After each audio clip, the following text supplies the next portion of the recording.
Assalamualaikum warahmatullahi wabarakatuh. Alhamdulillahi rabbil alamin. Allahumma salli ala sayyidina Muhammad wa ala alihi wa sahbihi ajma'in. Amma ba'd. Teman-teman sekalian, ayah bunda, para handai tolan dan hadirin rahimakumullah. Sebagaimana kita telah melaksanakan puasa di bulan Ramadan, maka insya Allah kita sudah disebut sebagai orang yang beriman karena sudah melaksanakan salah satu indikator orang-orang yang beriman, yaitu memenuhi panggilan Allah Subhanahu wa Ta'ala untuk berpuasa di bulan Ramadan. Ramadan sendiri yang merupakan bulan yang utama dan istimewa ternyata memiliki banyak nama lain sebagaimana disebutkan para ulama kepada kita. Maka bagaimana kita berinteraksi dengan bulan Ramadan? Salah satu media yang memudahkan kita untuk dapat berinteraksi secara tepat dengan Ramadan sekaligus memenuhi hak-haknya adalah dengan memahami nama-nama lain dari Ramadan itu sendiri, kemudian menjadikannya sebagai panduan dalam berinteraksi dengannya. Hadirin rahimakumullah, nama lain dari Ramadan yang pertama ialah Syahrus Siyam atau bulan berpuasa. Disebut Syahrus Siyam karena pada bulan Ramadan diwajibkan berpuasa sebulan penuh di dalamnya.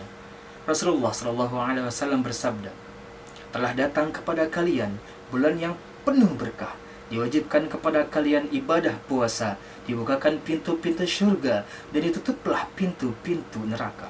Hadis riwayat Ahmad.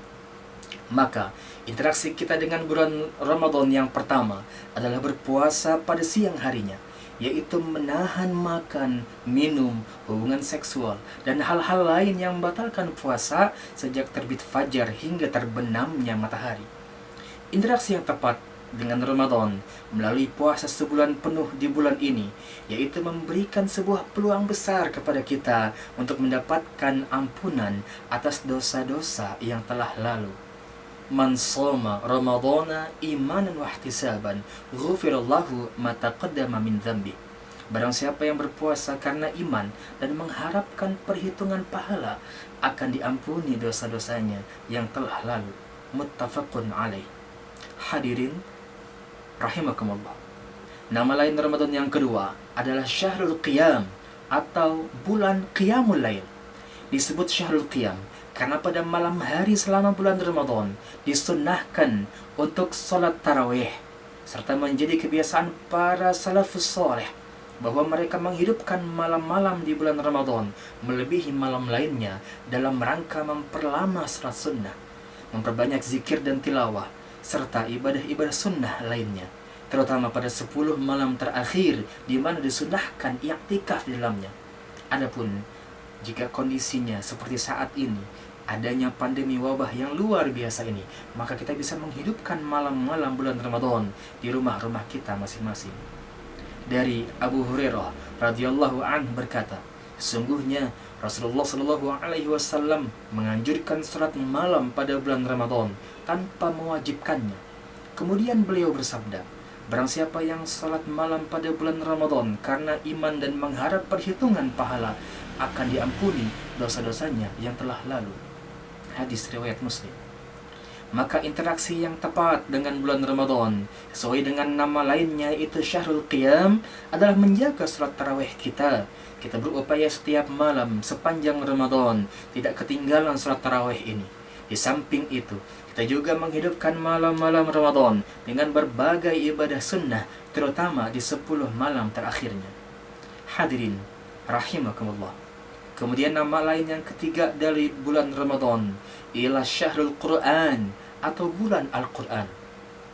Disebut Syahrul Quran karena pada salah satu malam di bulan Ramadan diturunkannya Al-Quran. Inilah yang disebut dengan Nuzulul Quran. A'udzu billahi minasyaitonir rajim. Syahrul Ramadan alladzi unzila fihi al-Quran hudan lin-nas wa bayyinatin minal huda wal furqan. Beberapa hari yang ditentukan itu ialah bulan Ramadan, bulan yang di dalamnya turunkan permulaan Al-Quran sebagai petunjuk bagi manusia dan penjelasan-penjelasan mengenai petunjuk itu, dan pembeda antara yang hak dengan yang batil. Al-Quran, Surat Al-Baqarah ayat 185. Kemudian bagaimana interaksi kita dengan syahrul Quran? Interaksi yang tepat dengan syahrul Quran ialah dengan memperkuat interaksi kita dengan Al-Quran itu sendiri. Yaitu yang pertama, dengan cara membacanya tentu saja. Tapi tidak hanya cukup dengan membacanya, kita pun harus mengkajinya, yaitu dengan membaca tafsir-tafsir Al-Quran. Contohnya ialah salah satu buku tafsir Al-Quran ialah Tafsir Jalalain. Hadirin rahimakumullah. Nama lain Ramadan yang keempat ialah Syahrul Jihad. Disebut Syahrul Jihad karena pada bulan Ramadan banyak peristiwa jihad yang berlangsung dalam sejarah umat Islam. Ketika pertama kali puasa diwajibkan, saat itu juga terjadi perang Badar. Jihad qital pertama yang menorehkan prestasi emas bagi umat Islam generasi pertama. Selanjutnya, pada tahun 10 Hijriah terjadi jihad yang sangat luar biasa, yaitu Fathu Makkah. Inilah penaklukan paling indah dalam sejarah umat manusia. Penaklukan tanpa korban jiwa, kemenangan besar tanpa tetesan darah. 10.000 pasukan Islam yang dipimpin oleh Rasulullah SAW memasuki Makkah dengan tenang, menang tanpa perlawanan. Demikian pula sejarah umat Islam berikutnya. Kurang lebih 650 tahun kemudian, Perang Ain Jalut juga terjadi pada bulan Ramadan. Pasukan Islam melawan pasukan Tartar dan memperoleh kemenangan. Dan masih banyak sekali sejarah jihad yang dimenangkan kaum muslimin di bulan Ramadan. Mudah-mudahan perjuangan-perjuangan umat muslimin di bulan Ramadan, semangat-semangat jihad umat muslimin di bulan Ramadan tertancap dalam jiwa kita untuk kita sebagai umat Islam mempertahankan keimanan kita, meningkatkan ketakwaan kita kepada Allah Subhanahu wa taala, dan mudah-mudahan kita bisa menjalani hari-hari di bulan Ramadan kita walaupun di saat-saat yang seperti ini terjadinya wabah pandemi COVID-19 atau virus corona. Hadirin, mudah-mudahan apa yang saya sampaikan yang sedikit ini menjadi bermanfaat untuk hadirin sekalian. Kurang lebihnya saya mohon maaf. Billahi taufiq wal hidayah. Wassalamualaikum warahmatullahi wabarakatuh.